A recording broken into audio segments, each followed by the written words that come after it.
Welcome to our channel. Today we how to secure your VPN connection with ExpressVPN. Quick tutorial step by step clearly. Open your ExpressVPN application. If you haven't installed it yet, download it from the ExpressVPN website. Launch the app and sign in with your credentials. Once signed in, you will see the main dashboard. Select a server location from the list provided.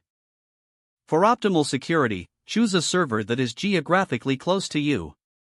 Click the large Connect button to initiate the VPN connection. Wait until the connection status indicates that you are securely connected. Navigate to the Settings menu, usually represented by a gear icon.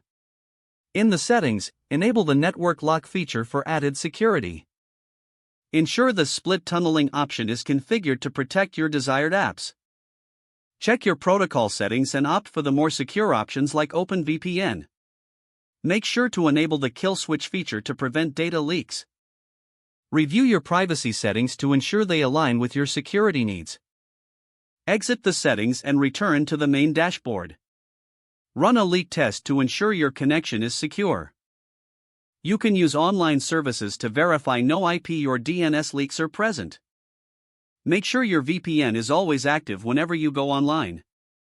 Regularly update your ExpressVPN app for the latest security enhancements. Review your connection settings periodically for optimal security.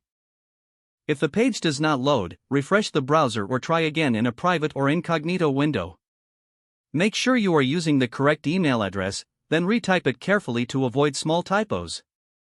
If your password is not accepted, use the reset option and create a new strong password. You can check your spam folder for verification or security emails, then complete any requested confirmation steps. Enable two-factor authentication if available to improve account security and reduce unauthorized access risk. After signing in, review your profile details so your contact information and settings are accurate and current. If you see an error message, note it down and try again after restarting your device and internet connection. Log out when you finish, especially on shared devices, to keep your account and payment information secure. Don't forget to like this video and subscribe to our channel for more step-by-step tech guides.